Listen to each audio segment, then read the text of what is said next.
All right, here we go. Ladies and gentlemen of the interwebs, welcome to the Beacon TVL show, the weekly podcast from Beacon DeFi, your beacon in the world of decentralized finance.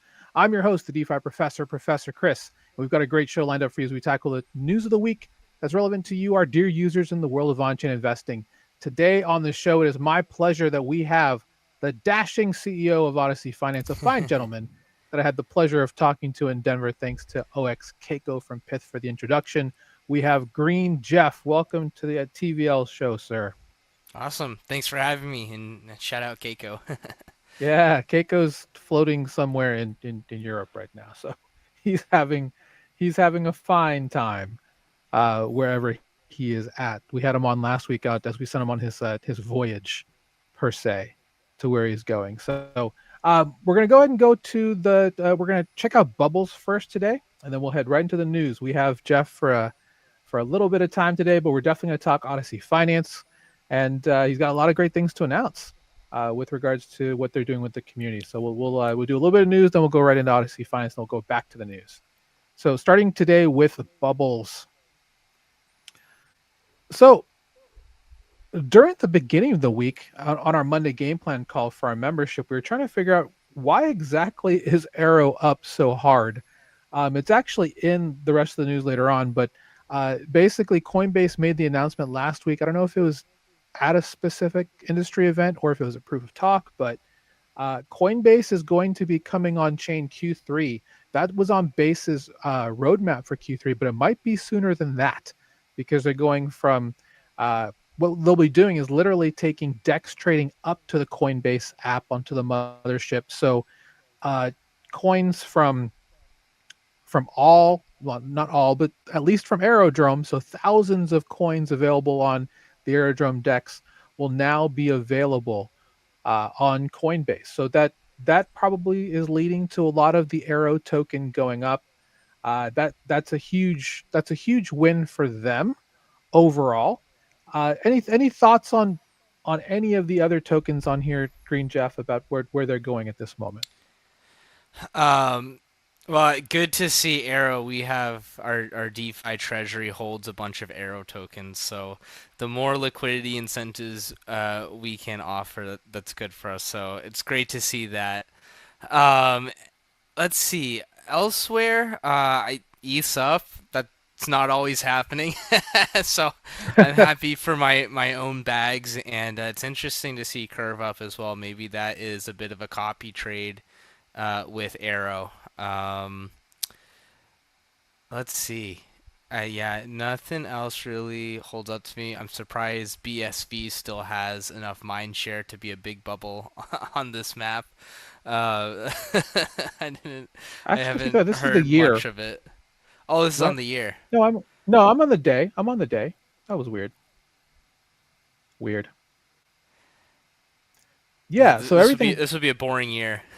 it would be super boring year.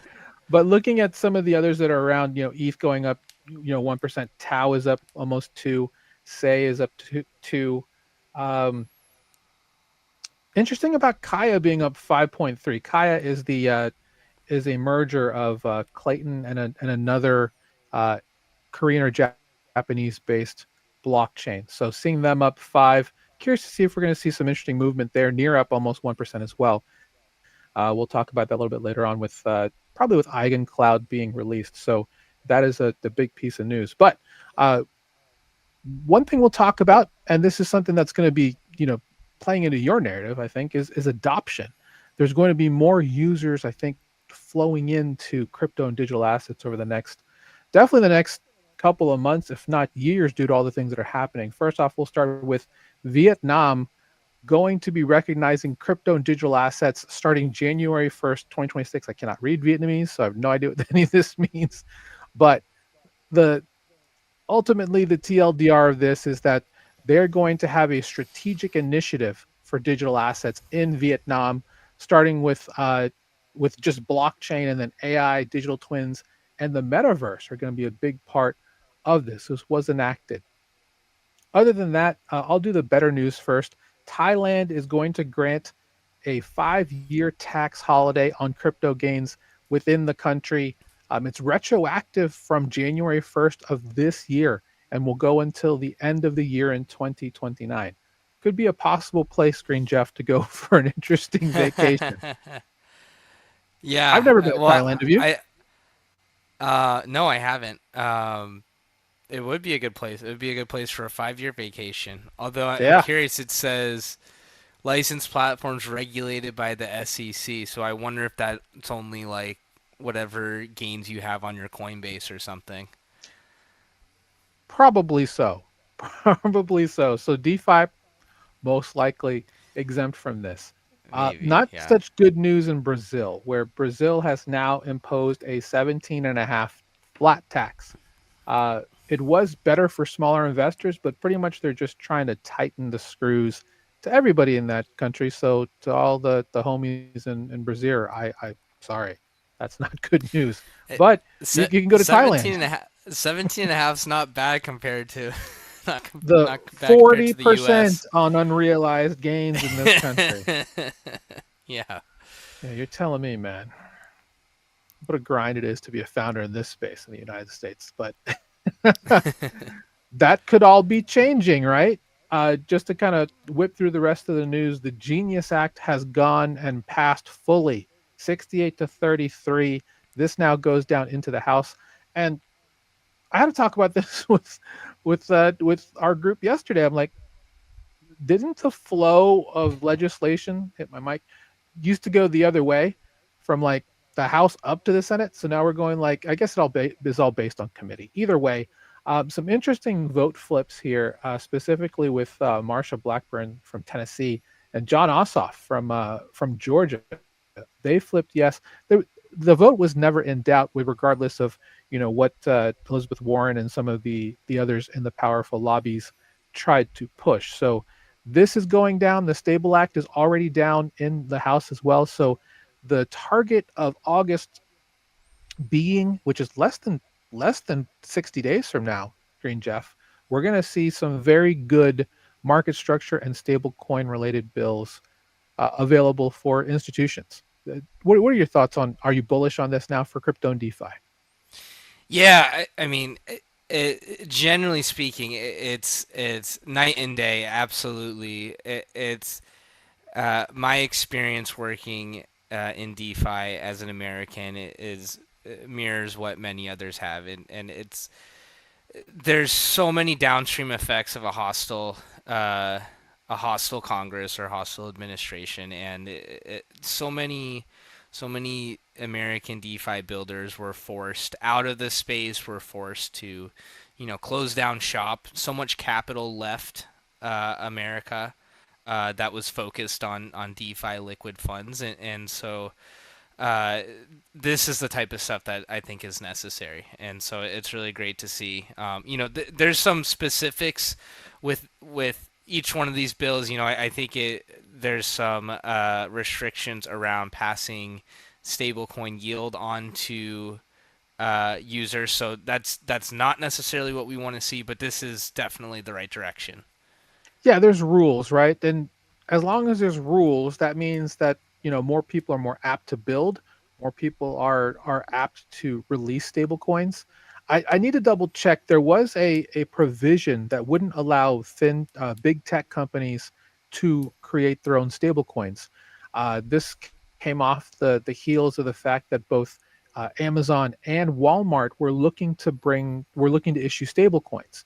Uh, which I think is kind of fascinating. I'll talk about this in a little bit, but Amazon as a major retailer, technically a tech company, not able to do a stablecoin, but Walmart, which if you don't know, Walmart Labs actually does a lot of open source tech development. They're actually going to be able to do one, and they most likely will. So this will be an interesting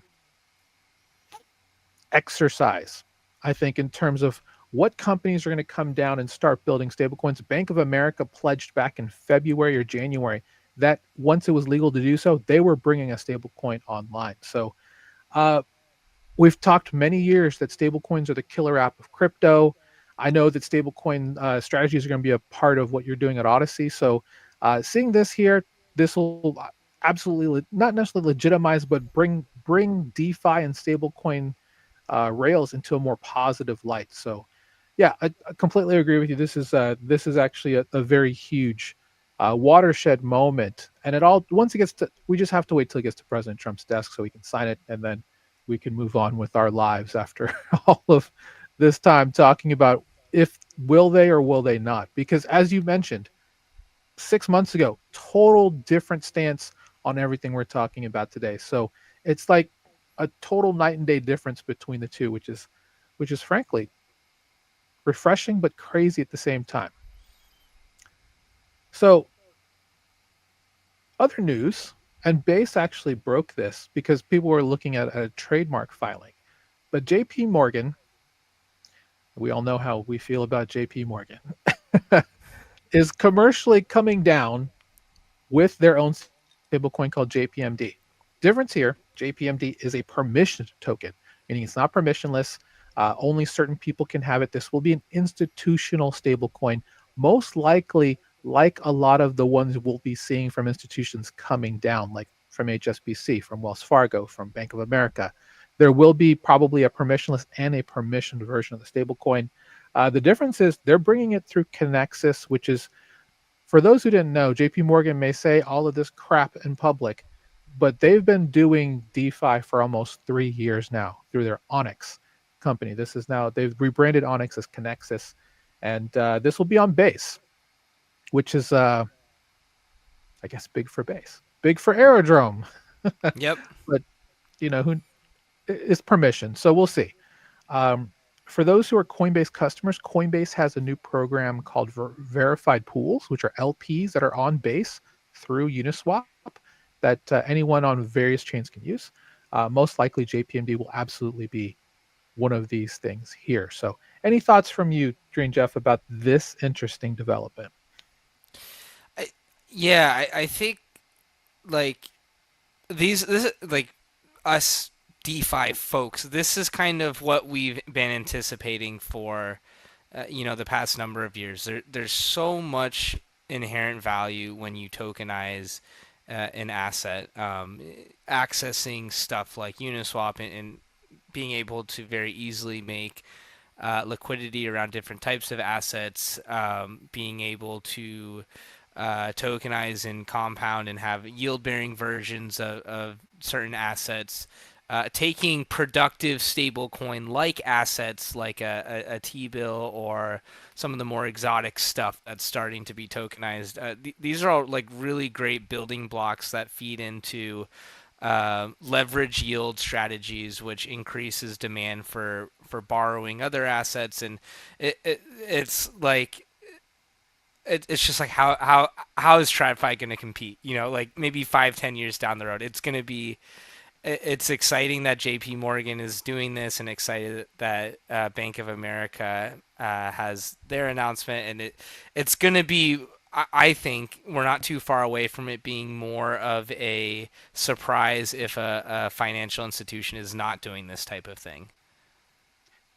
Exactly. Absolutely right. And this is from Saga DAO Alpha Club. I think this is an interesting talking point. How do you think these new stablecoins will affect stablecoin yields throughout DeFi? I don't think it changes things all that much because for the majority of these stablecoins, most regular retail users probably won't get access to actually provide liquidity on them.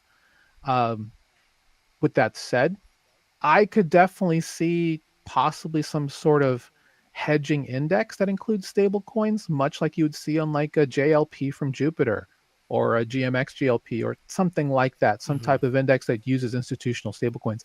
I can definitely see that coming. Whoever wants to set that up on reserve right now as a DTF, do it. You'll make some serious yield. So, uh, your answer to that question, Green Jeff. What are your thoughts on how this will affect the stablecoin yield complex, I guess? Yeah, I think what you mentioned is a good kind of second order. The more different tokenized assets, stable coins, equities, all different types of stuff that's being tokenized drives increasing demand for doing activity, whether that's borrowing against it or getting paired as liquidity against a project's other asset. those indirectly offer more yield to be earned by whoever's the counterparty to all that. What I'm also really interested in is maybe we don't see this with this JPMD token, but in general, tokenized assets is a competitive business, and it's kind of an economies at scale type thing, and a lot of these different new stable coins do provide a lot of incentives for people who choose to use them. So like some other examples, like PayPal USD is taking real money and throwing it onto Curve and giving it out to people who provide liquidity. Ripple USD is doing that as well. All of these different stable coins and stable-ish coins that are competing for demand, I think they're going to bring capital on chain and incentivize liquidity providers, incentivize the lending markets that incorporate them, and that's greater yield for us farmers. What are your thoughts on? Do you like Ripple USD? Do you like XRP? Uh, I I I've been in crypto for a long time, and Ripple's always kind of been like the black sheep. So I can't say I have a great opinion. I do think it's cool that recently they're going into DeFi. They're going into EVM. They have this new EVM. I don't know if it's. Oh, is this what it is right here? Yep. Yeah, No, I XRPL just I EVM wasn't going to talk sidechain. about it, but I figured I'd ask since you mentioned Ripple USD. So yeah, EVM sidechain. Uh, in Salt Lake City, I talked to a developer working on this. They've been working on it for a couple of years now, actually. So Axelar being the the bridge caretaker, I think, is a very interesting choice that gets them instant access to both EVM as well as Cosmos IBC. So yeah, I think that's going to be pretty big. The other Hmm. big news too, Circle has dropped native USDC on XRP Ledger. That is what they call their DeFi mesh, if you want to call it that. And it'll be joining RLUSD and three other major, well, somewhat major stable coins from different parts of the Hmm. world. XSGD from Turkey, EuroP from, I believe it's Germany, but it's EU based, and then Brazabank's USDB from Brazil. So yeah, this is definitely a watch and see moment. What's interesting about this is that they did this last week, and not a lot of people are talking about this. I don't. I mean, I see it on my timeline a little bit, but not the kerfluffle. And maybe it was just bad timing because Apex was last week in Singapore. But yeah, I was expecting bigger news. So for all of you XRP holders, rejoice! You're going to have DeFi soon because CCTP will be coming to the XRP ledger at some point, probably through the AVM sidechain, but still, uh, that's big news for them. And if they want to drive adoption, Ripple's got a ton of war chests to incentivize DeFi activity on their stablecoin on their side chain, and so that's all generally good. Even if you're not doing it yourself on DeFi, the demand for TVL it continues to increase. So it's good for yield farmers generally. I agree. I agree. And they're funding a lot of initiatives. I met a couple nonprofits that they have helped contribute mightily to that we'll hear more about in the next couple of months. But there will be a lot more crypto adoption on the horizon. So I know your time is short. Let's go ahead and get over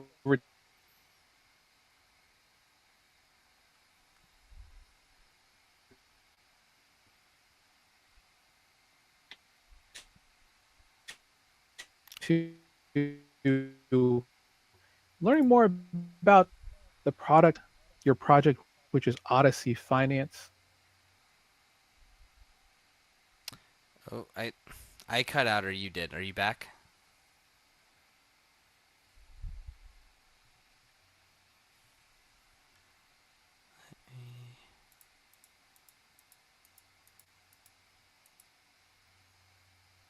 Oh, there we go. If you're in the comments, let me know if you can hear me. I think I might have. Okay, so One I of us think we're cut both out. cutting out. Oh no.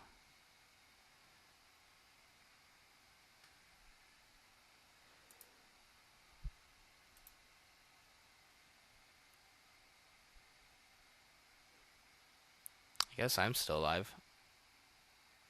I think that was his net that cut out.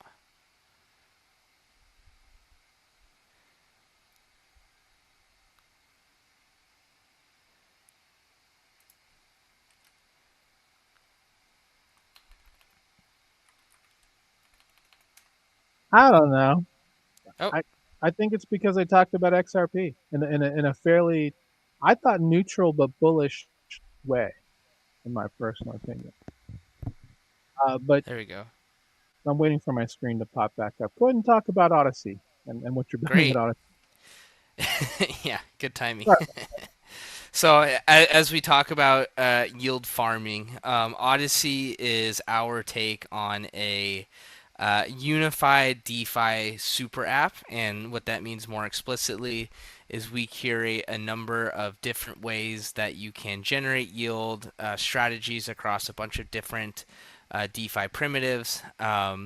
Odyssey controls our own DeFi primitive. So we have Metronome, which we're familiar with, which essentially enables us to create lending pairs on different productive DeFi assets. And then specifically with Odyssey, you can do a lot of one-click enter, exit, leverage yield farming strategies. So we create markets on top of Morpho and Aave and different lending markets, and then as all of these projects create stable coins and create incentives to drive demand for their stable coins, we can add them on Odyssey and enable you to get leveraged exposure to it. Amazing. And I there we go. My goodness, what There it is. crazy tech issues today. Um, what's a fat astronaut? This is our launch campaign. So our take, we're doing a points campaign for the early users, and actually, we put out a wait list last week. I think we got like 16,000 signups, so we got a good Unreal. reception, and yeah. So we're very proud of that. The the sign up for the wait list actually goes out in like 35 minutes. So the first fatronauts are coming in, and instead of doing a regular points campaign, we are distributing calories. So the idea is that you need to feast and get as fat as possible. I am already there. um, at the full disclosure, again, non-financial advice, doing research. I am going to be one of these fat astronauts, as I am. We myself and several members of our mastermind community got early access to get access to this. So thanks again for that opportunity. And yeah, I'm really excited to see this. I know that we'll probably have you back in probably a month or two once you actually get mainnet live, because you have some really interesting strategies here. Like you have one specifically for looping and leveraged assets. You have one for kind of like a workflow thing, right? Where you can actually set up like agentic almost workflows for that type of stuff. Yeah, so with beta, and so we are going to open it up. I think the public beta will be next week, so we are going to let everyone come in, but we got the waitlisters coming in today. Um, right now, most of the focus is these different leverage yield strategies where different types of productive stablecoins, productive ETH assets, being able to multiply your exposure to it. Essentially, you have a collateral, you borrow a like asset, you swap for more of it. Odyssey makes it very easy. One clicks into whatever leverage you want. Some of the features that we will iteratively rolled out are more and more DeFi focused stuff. So coming soon will be similar flow for leverage trading. So uh, basically longing and shorting whatever you want on top of different DeFi lending markets. Soon we will have conditional logic, which means you can set when this activity or this set of activities happen on chain, I want something to happen. The easiest example is like limit order. Like I instead of entering a yield farming strategy now, I want leverage exposure to Lido staked ETH if it ever depegs. Right. More exciting, you can do like I'm expecting to receive this airdrop, and I'm gonna preset to claim and sell my airdrop exactly when it's claimable. whatever you can think of, we'll have kind of a generalized framework where you can kind of build your own recipes on top of our Odyssey core.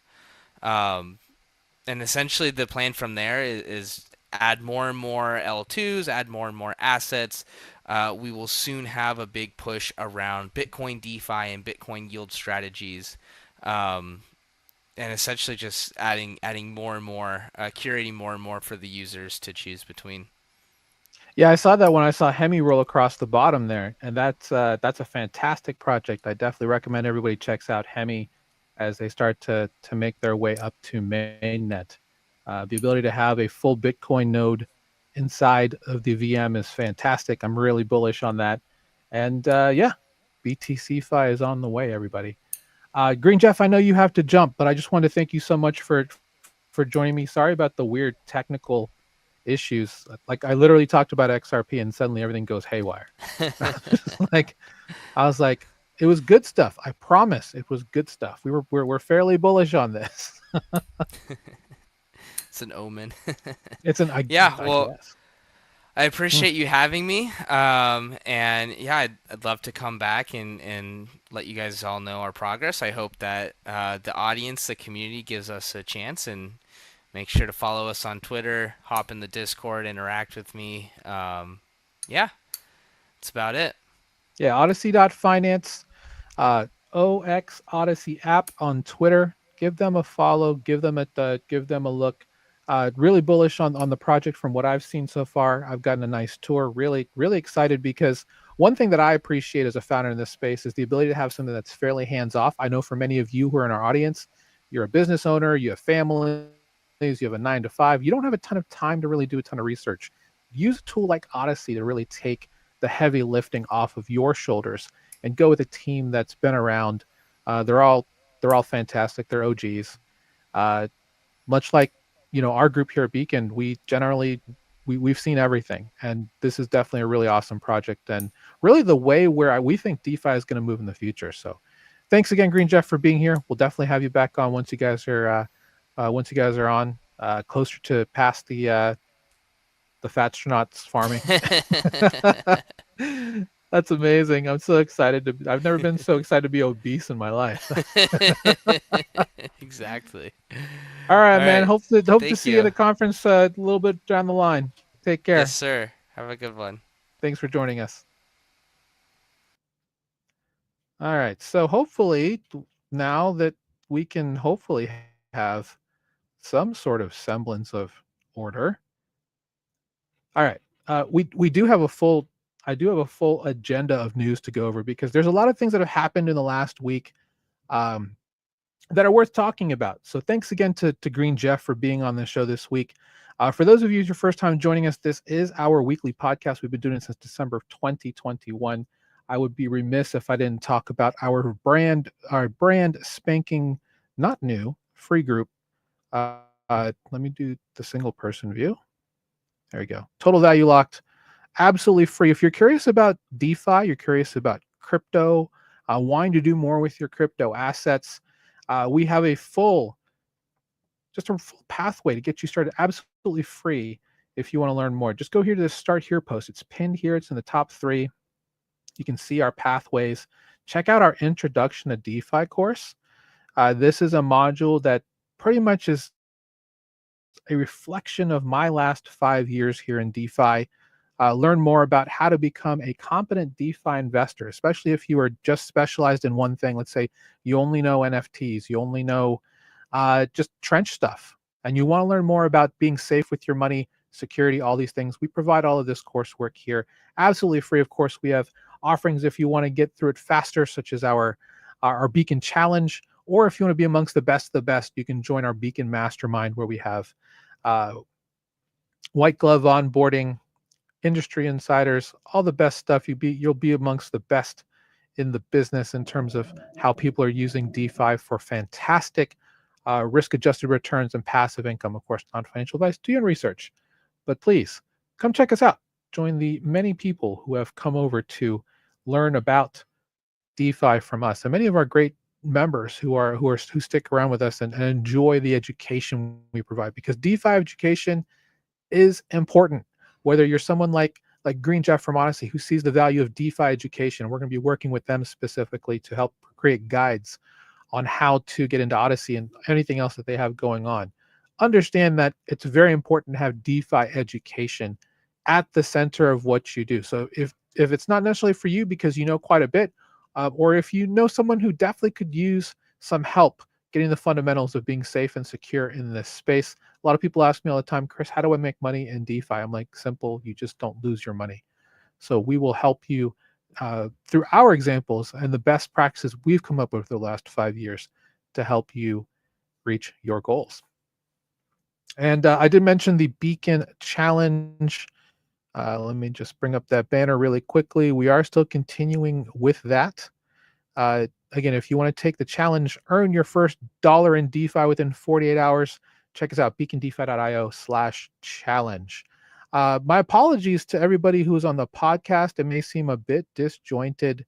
I did have some sort of outage, I guess would be the way to talk about it. We have storms in the area, unfortunately.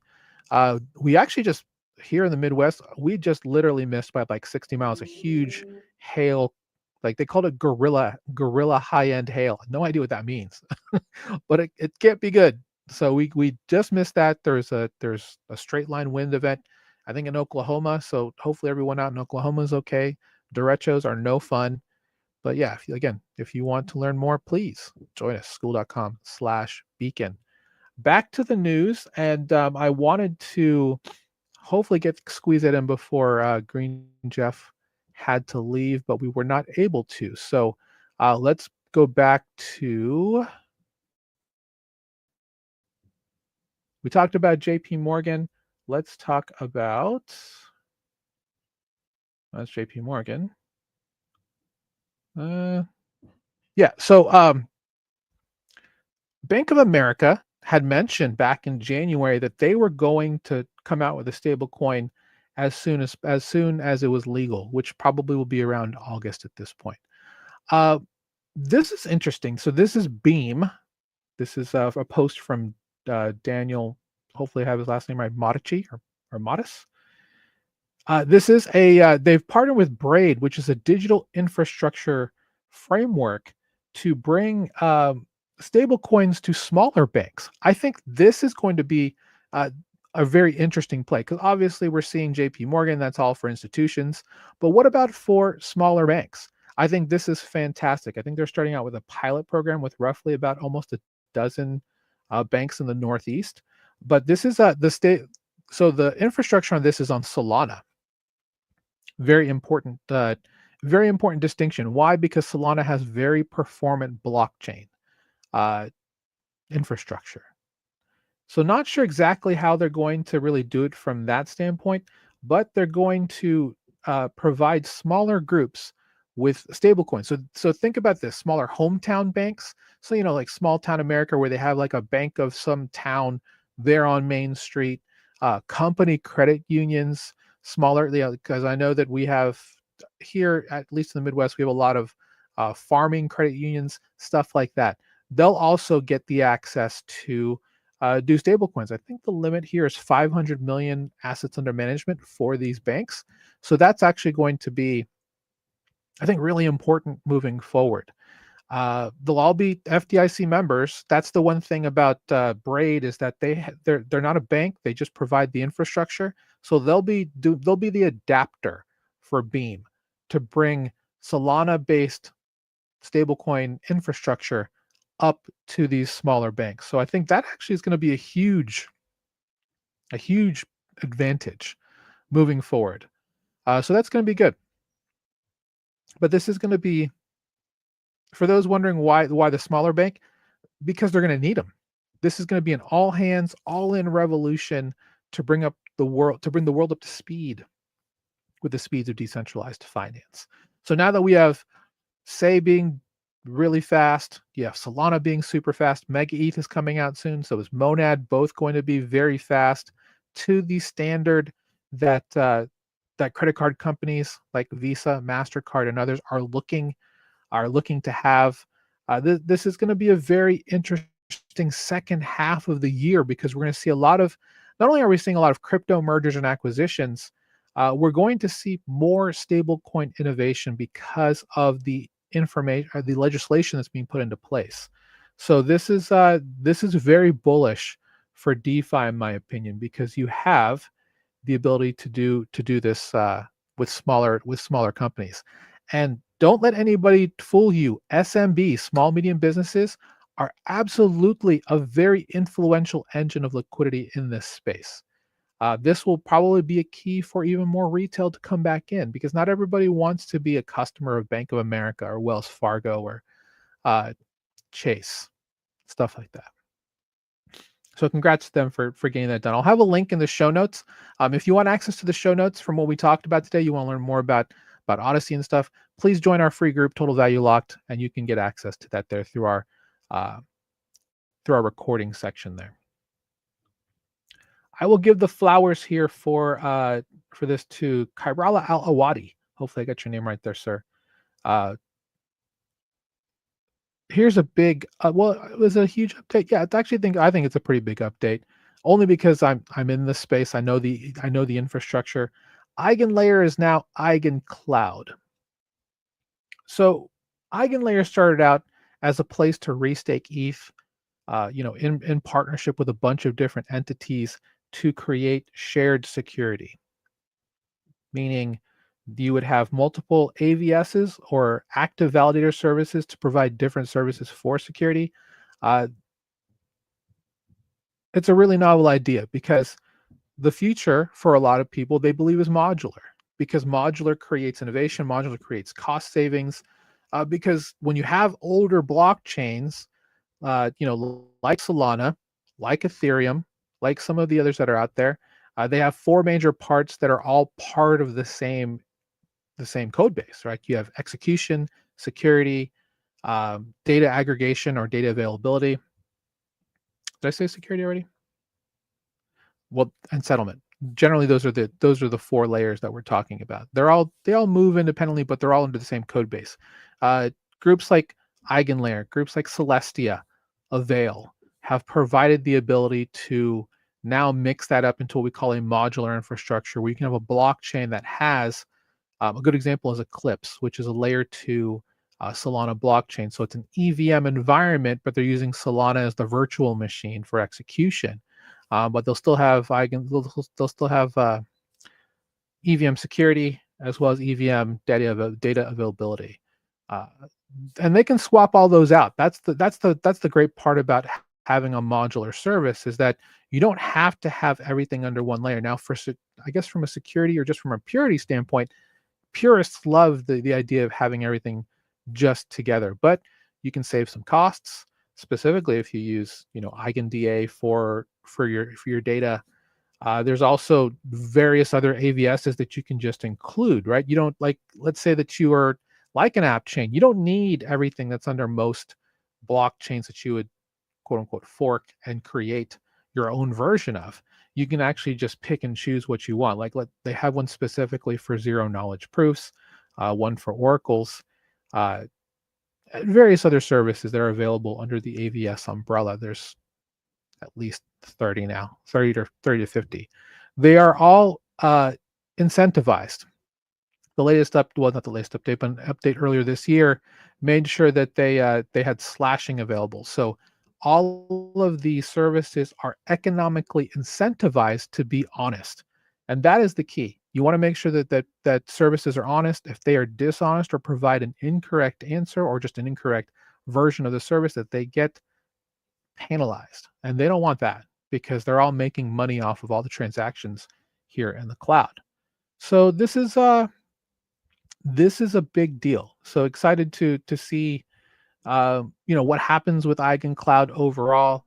If more blockchains will use EigenCloud, or more protocols will use EigenCloud, depending on what they're doing, we should see more of this hybrid model moving forward. So it was something that was really big late last year. It's what helped Pendle become a top 5 DeFi protocol because of restaked ETH.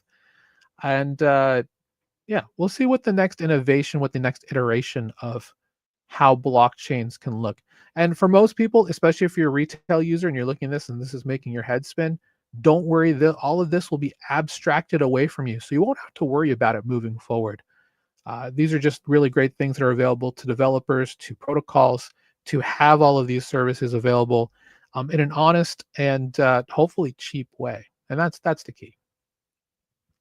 Speaking of more expansion, uh, multiple publicly listed companies are starting to create dedicated digital asset treasury reserves.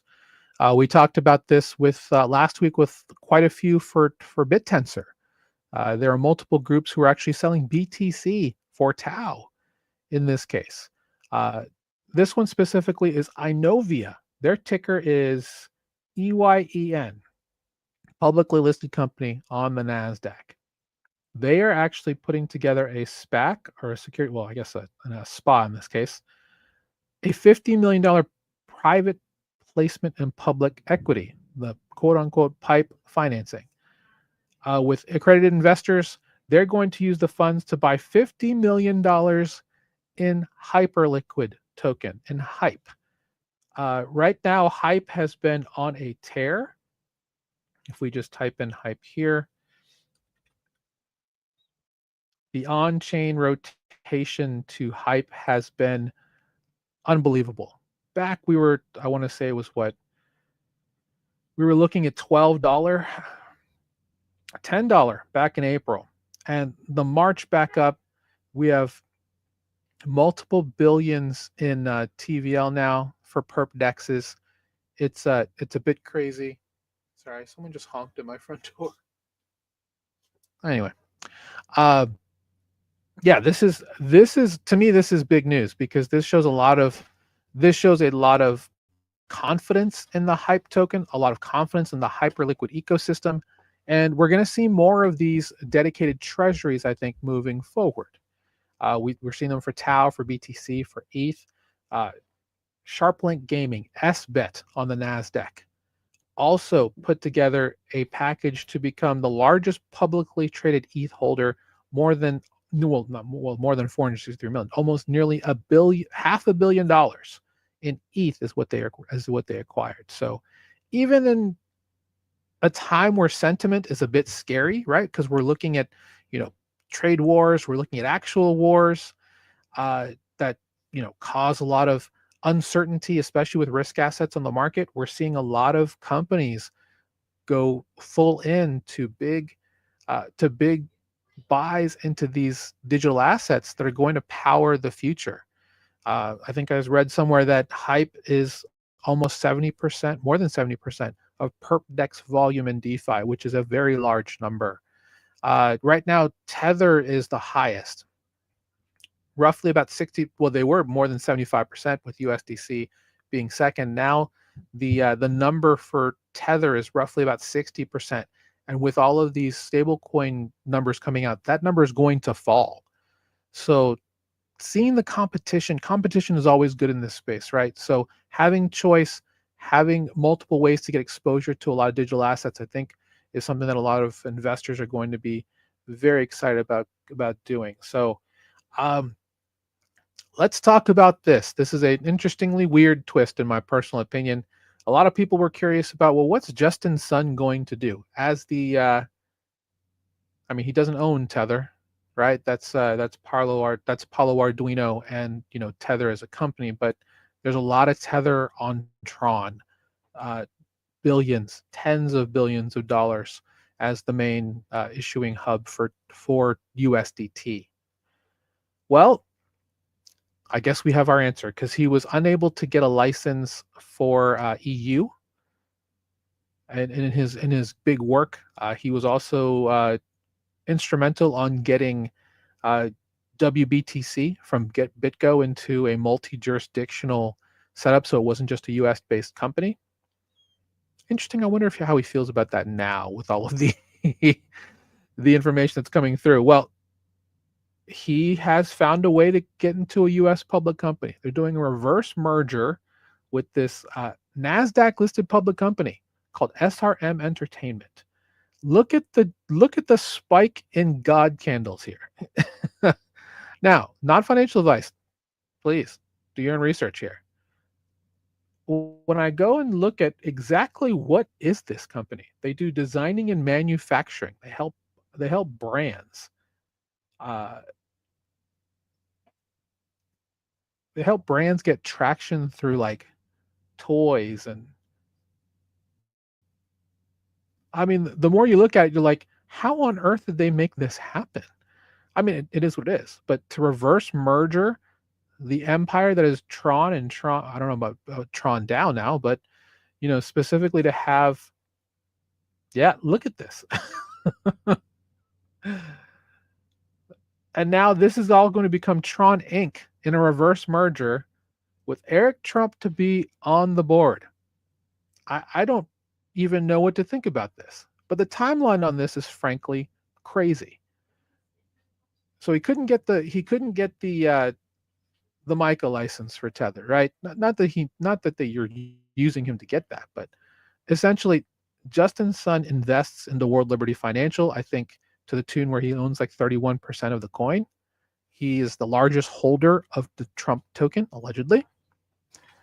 And in a way, this reverse merger is his version of an IPO, taking a company that literally makes toys for entertainment brands and now will become Tron Inc.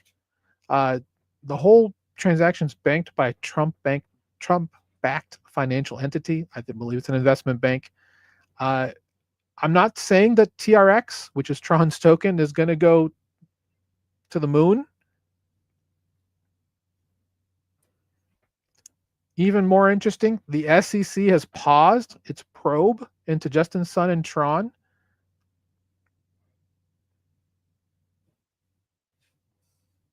You guys put the dots. You guys connect the dots. You let me know what you think is going to be happening here. Welcome to DeFi in 2025, ladies and gentlemen. USDT will then flow in. There will be special incentives. I know there will be for crypto companies that are based in the U.S. And guess what? Tron Inc. will be based in the U.S. now. I don't know, man. I don't know. Yeah, we'll wait and see. We did talk about the XRP sidechain already. We'll just to recap. XRP did talk about this at Apex. They're having they've been working on an EVM sidechain. I found out about this way back in October that they had one on the side.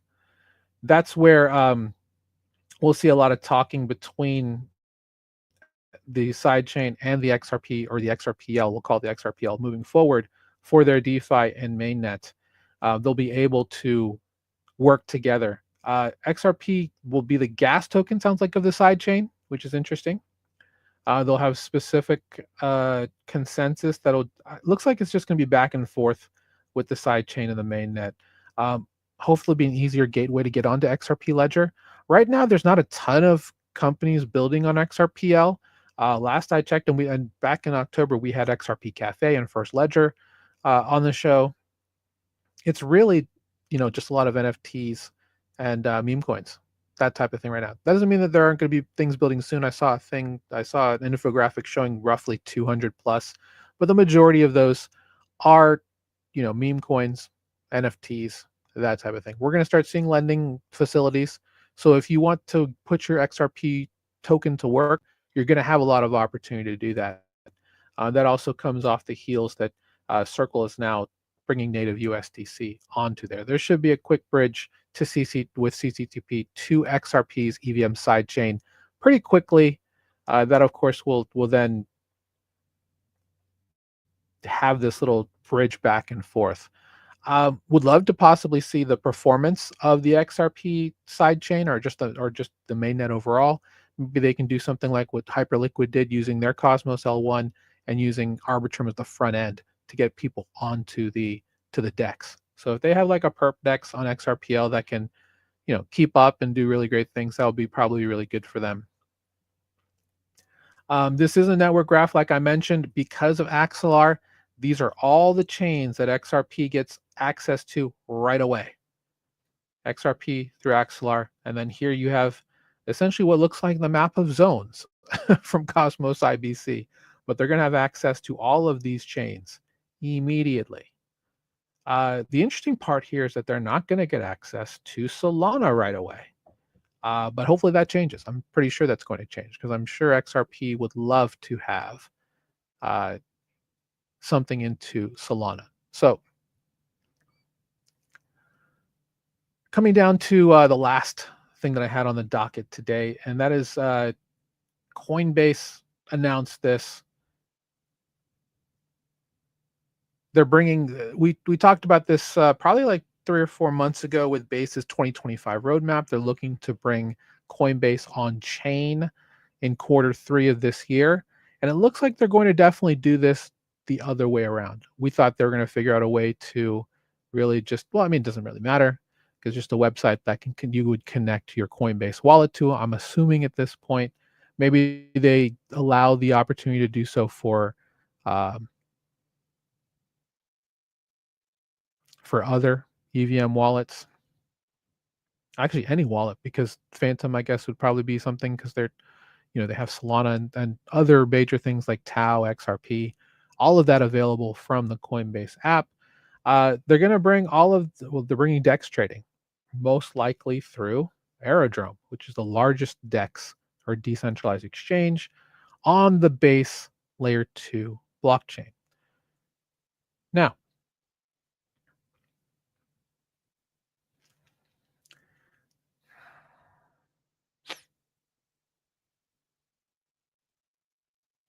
they're bringing a lot of mobile focused type stuff here. I don't know how much I love that, to be honest.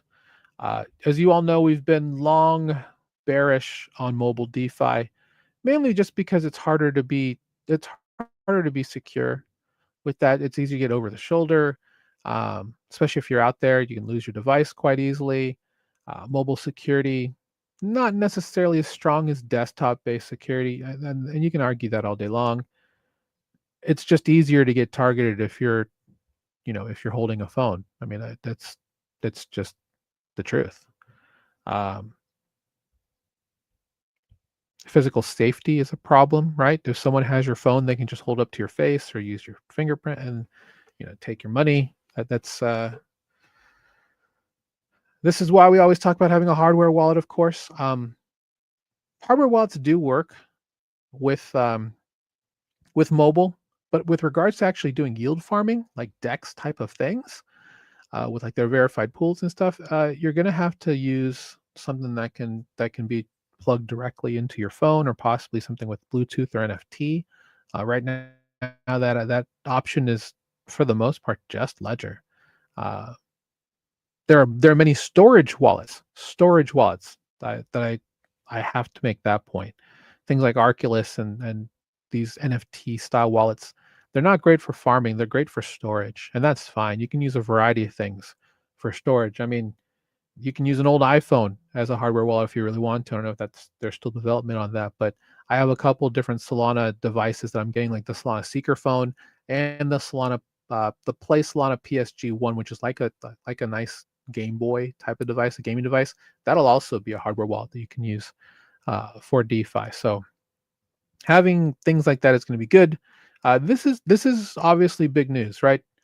Sadly, this is the only way that Coinbase will ever list virtual, which is mind blowing, really. And they list Peanut, then they list Brett before they list virtual. Why? Why ask why?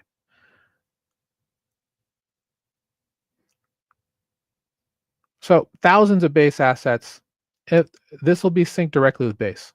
So if someone were to go and create a base asset, like for example, if you use something like BankerBot, which allows you on Farcaster or Twitter to actually tweet, "Hey, I want to create this token.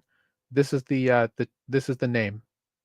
They'll create that token for you. It's going to be on base, by the way, when you do that. So creating tokens like that will be available on the Coinbase app. How Coinbase keeps people from kind of going poggers over all that, I don't know.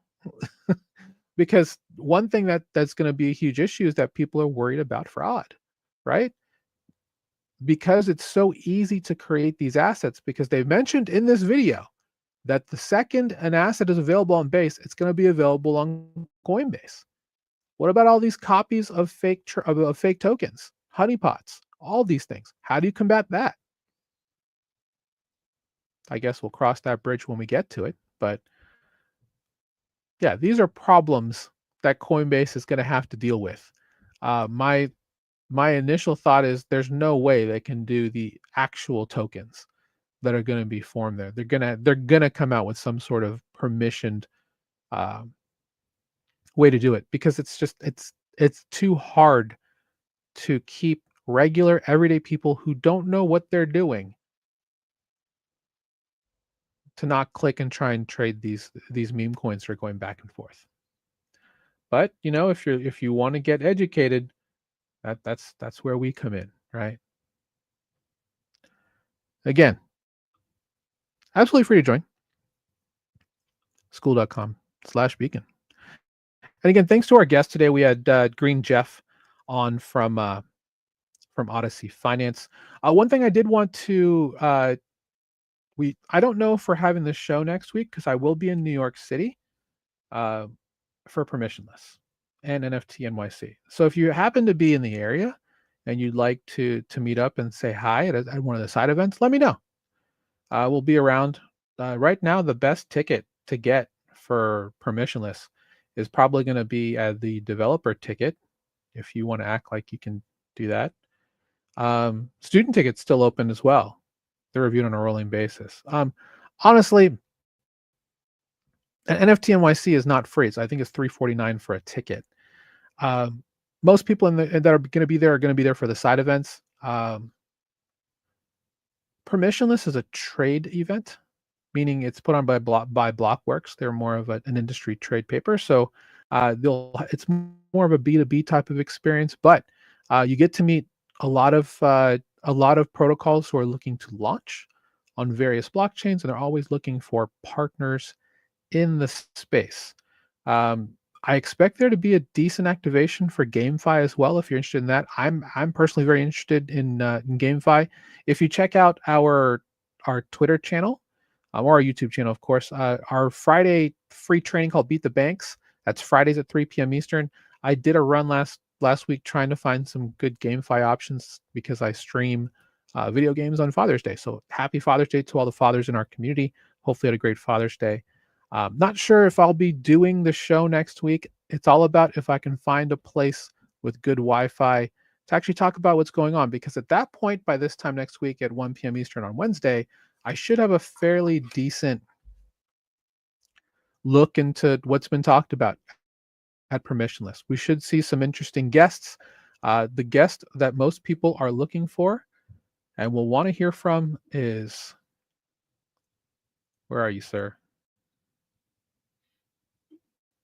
Well, Andre Cronje from Sonic, Phantom Sonic will be there, and that's going to be someone that people are going to want to hear from.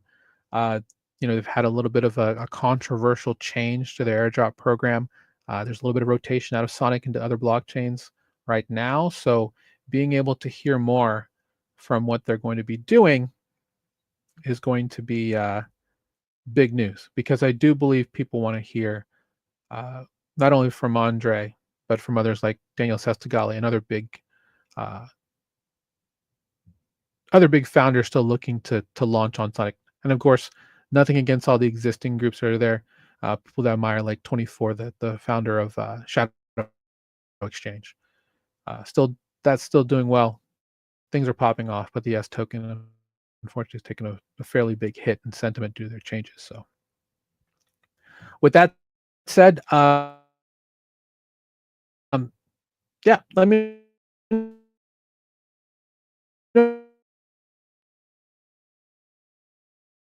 if you'll be there.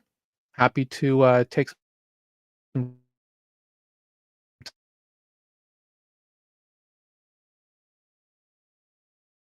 time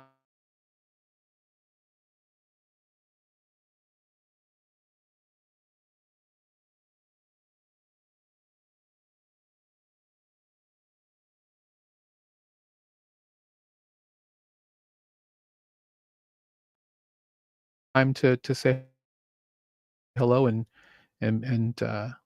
make a free happy to do so. I can't make the ticker go away for some reason. Today,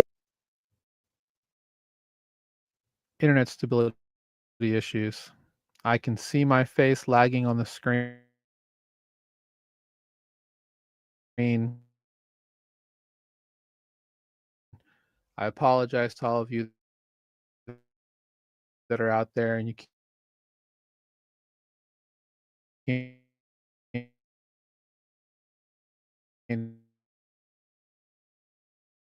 hear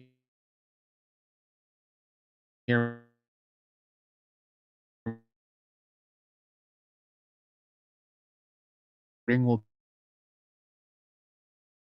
be a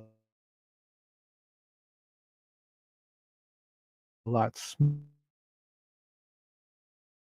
smoother for the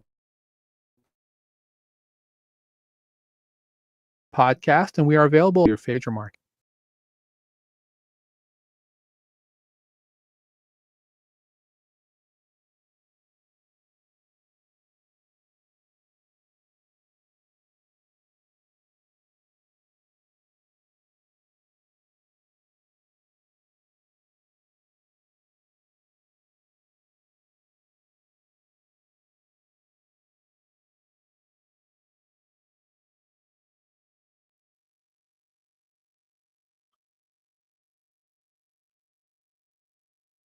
Internets, am I right?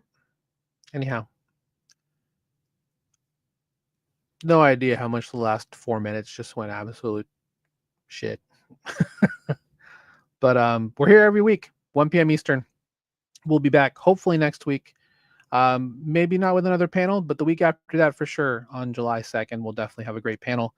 Got a lot of things to talk about, and we'll see you next week. If you're a protocol and you want to be featured on the show, please reach out. Always looking for great protocols to bring shine to.